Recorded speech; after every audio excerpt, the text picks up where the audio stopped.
Hard lemonade. Wait, what's your box wine of Is choice? Mike's Hard Lemonade huge? Anything from Chile. Okay. Chilean boxed wine. So, like, I'm a Carmenere kick is something I've been on recently because a buddy of ours that we mentioned earlier that are in South America. They kind of brought some back. They send us stuff, things of that nature. Right. Also, shout out to our boys Vita Cole Wine. It's more old. That's old world. Brian McClintock's doing organic stuff. Okay. He sends us some as well. We love those guys. So you like any Chilean wine? I think Chilean wine in a box is what you're going to get your best bang for your buck. Always. Okay. There's so many other. Obviously check your ingredients, check your labels. That's all you got to know about wine is read the label. And if you learn enough about how to read a label, you can tell exactly what's in it. So what should I be looking for, or what should our listeners be looking for when they're reading a label?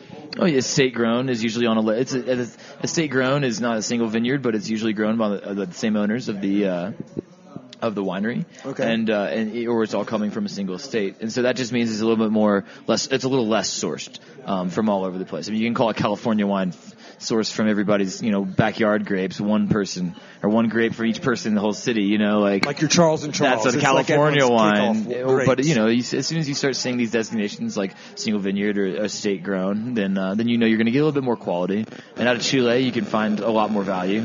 There's a lot of Chilean wine in a box. This isn't like something that's hard to find. No, you go look at the box wine have section. There's going to be 20 different.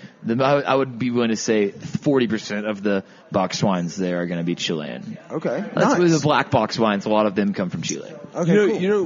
What's one of the craziest things I've read that I never thought about when thinking about like when you start picking your wines out and start if you find a bottle that you enjoy or something like that, I've heard recently like you really need to pay attention to the importer. Like who is bringing that wine in, like Kermit Lynch and like things like that. Like if you find like an importer who's bringing wines in that you like chances are the wines that kind of person or I guess business brings in, the more and more you're going to like. And I'd never heard about that. I'd never really thought about thinking about like the person who's bringing it. Absolutely. And visiting websites. You can just go to if you like 2 bottles of wine, you look at it, it has the same importer on the back, you're like, holy cow. They must be onto something. Everybody has their niche, and then you go to their website and you can see everything they sell. So and then you can start really seeking out. And do you guys have like a niche like of wine, or is it just my company works the spectrum? We as a distributor we work with a bunch of different importers to get what we need, and then a bunch of different United States suppliers as well. So we're getting wines from the Willamette Valley, California, Sonoma, everywhere. Is it not Willamette? Is that not how you say it? Willamette. Damn it! You learn something new every day. Red wine drinker. I mean, I butcher Willamette. I'm a southern redneck, so I butcher everything from Tejon Street. Willamette. Put it in your head. Willamette. No, I saved you some trouble. No, you didn't. I'll still fuck it up. What's it called? Okay, fun fact. You learn something new every day. I'm going to start looking at labels more often. Yeah, start looking and just start. Yeah, I mean, take 20 minutes of a day to just read about what DOCs mean. What AOCs mean, what anything means. AOC, our favorite politician. Yeah, she's the only one we shout out AOC. Yeah, she's the only one I'd bang in Congress. Okay. I'm trying to think of someone. I was going to say, Bernie Sanders isn't on that list? I think there's something about old people. Senator. Is that loose skin and old balls? Smells like mothballs. I think he's a senator, though. What's that 10-year plan? He's not going to be around to see the end of it. Yeah, that was my Big Daddy quote of the day.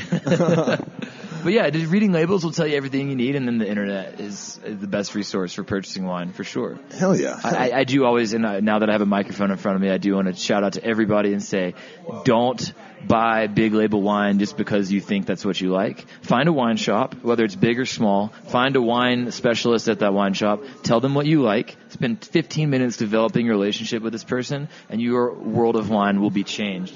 Tell them how much you like to spend. $14, that's fine. $10, that's fine. Yeah. Whatever you want to spend, give them a budget, and they will do their best to learn your habits and learn what you like specifically. And that's why independent wine dealers are the best resource people and average consumers have. And I love that shout out because it reminds us of our friends at Joy Wine and Spirits. Exactly. Yes, I used to live across the street from them. It's Marion Street. Let's go. They're so great, and we're Cheeseman folks as well. Yeah, there you go. There you go. So and dude, I think that's the best. I'm going to vouch for Joy because they are very approachable in that same regard, and they don't demean you like, oh, you're only spending $9. Yeah. Like, motherfucker, I'm broke. There's something out there. It doesn't pay. There's something out there for you. That's what I think that sucks is a lot of people don't They don't if go you're going to pick up a bottle of wine, like for like say like. Fuck Camus and Silver Oak. Try something else for the same or night. whatever. Just say yeah, you're going like good you wanna wines. Go but to like a Friday price point's night. A little weird. You want to go to a Friday night dinner party and you don't want to bring like you want to bring something exciting, but you don't have to spend like $30. Yeah, you can spend 15 $60. to Whoa, 20. all right, yeah, damn. I want to hang out with you and your friends. $15 to $20. Podcast and pays if you for it. tell, All right. if you tell one of those people like what you're looking for in that price range, they will guide you. And not only that, that's what gets them off. I mean, that's like what gets these wine buyers off is showing a consumer passed out porn stars. Yeah, that's what makes yeah, exactly. That's what makes them that's what makes their job fun and interesting. Right. Otherwise, they just throw a stack of Apothic Red up and watch people take it down 6 cases a day. Which doesn't do anybody any good except for if you're somehow involved with Apothic Red. Yeah, no, that's crazy. And I created one of those type of relationships, like you said, like you spend 10 minutes talking with somebody about what. Hey, Craig, I'm here today. I got $20, not 15, and I'm looking for a delicious red wine. You know what I like. Let's get fucking nuts. Yeah, and he'll bring you something awesome. Like I even emailed. It was I forget his name. It was one of the wine guys at Joy, but I emailed him one day. I don't know if it was Nate. I can't remember, but it was just I emailed him one day and I was like, hey, I'm just thinking about maybe doing like an Oregon trip. Do you have any idea about like kind of like a wine tour thing? And that's why you do dude, it. Yes. Here's a 4-day itinerary, and we'll start from it's what right gets here them off. and gets you down to here. It's what gets them off. I mean, he was like, here's where horny you can about stay. your Oregon wine trip. He's not even experiencing this. He's literally horny for your experience. Yeah, and he gave me a whole breakdown. He's like, dude, you can stay here, go to this winery, eat here, do that, and then swing on down here. And he's like, you start your day out early. It's a beautiful thing. Yeah, it's incredible. Yeah, and that's why you take 15 minutes to just talk to him. Sometimes it might be weird. Why do I talk to the guy at the wine store, the beer store, or whatever? And same thing with beer. It's really anything. It's the same thing with cars. You're buying cars, do the same thing. I mean, develop a relationship before you just buy like a sheep, because you saw a commercial. But yeah, it can save you tons of money and introduce you to like crazy good wines all over the world. Tariffs are always changing, so there's a threat of the EU tariff going massive. Oh shit! I've heard about that. God, this is like, Mr. Red Wine over here needs to think about this.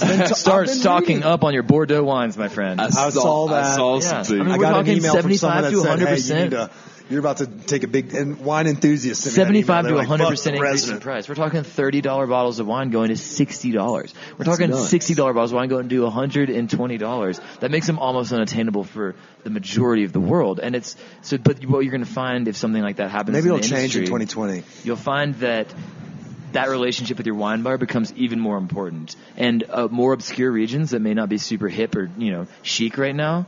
These areas like South Africa, Australian wines are always great and popular, but Australia is kind of down there too. These Southern Hemisphere wines, Chile, those wines are going to Malbecs. Exactly. These wines are going to start performing on the dollar so much better than they ever have before because. If European wine is going to go through the roof, that's stuff to think about when you're looking at politics too. It affects your alcohol habits. And as an alcoholic, it's not just about your. It's not just about your. It's not quality of life here. We're not talking about free college tuition. We're talking about your alcohol habit. It's much more important. I couldn't agree more. Like, everybody can go to college. Yeah. They'll pay for it someday. No, so explore wine regions and make friends with your local wine shop. That's so easy to do, and they love it, and it's just a great thing. So that was a great plug, by the way. I'm glad you took the time to insert that. I didn't even plug anybody. You started plugging Joy before. I was just plugging wine shops in general. That's a good piece of knowledge as independent well as business. That's great. We're very big on small business owners. Segment right there. That's like our 2020 Dateline. That's what we spent the whole time talking to you to get to that. And to be honest, if we were better at what we do, then we would probably have a whole podcast where we talked about that genius stuff that you just did. But we're not. We're not good at this. That's okay. But the best part about it is we're really unattractive, and our voices are great for podcasts, so we don't actually have to worry about it too much. It just kind of sells itself. I'm terrified to listen to my voice on this. It's awful, man. When I have to edit this, I try to let Zane do it. Don't worry about it. You're going to sound golden. I'm screwed. Should I change my voice? Yeah. Say hops. Hops. So in Bell Valley, where can you find like a good wine shop? Like if somebody's coming up here to like staycation for like 4 or 5 days with the family and they're wanting. We have a plethora of good businesses in the Vail Valley, selling wine and beer. The liquor stores here are amazing for the most part, and yeah, it's hard to go wrong with. I mean, in Vail Village, you have Vail Fine Wines and Grappa Wine and Spirits, 2 independent businesses owned by awesome people that know their shit.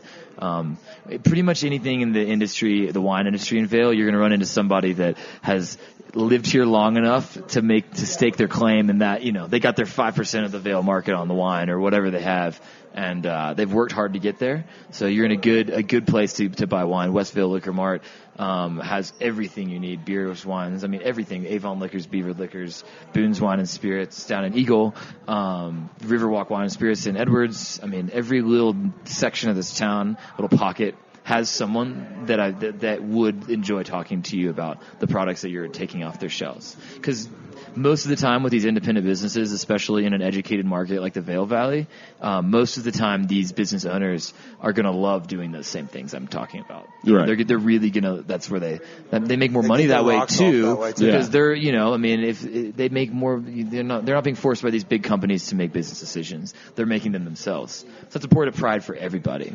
They're not like trying to move. It's like, oh, this month we're trying to push. Lions Head Liquor in Lions Head Village is awesome. Yeah, they also have Jewel mint pods. So for those that are listening that also still hate our government, Kip bought them all. Well, they used to have mint and menthol. They no longer. They have like one left. They have one left. All right, so he tied a $15 bounty to it. If you find it first, you gave $50. Yeah, I may pay it forward and go buy one and be like, the next person that comes in for a menthol Jewel pack, it's on Stoned Appetit. Stoned Appetit marketing. Yeah, our expenses for this trip are fucking hilarious. It's just like drug dealer, booze, drug dealer. Welcome to my world. Yeah, c'est la vie, right? You can't. When you live here, you got to tone it down.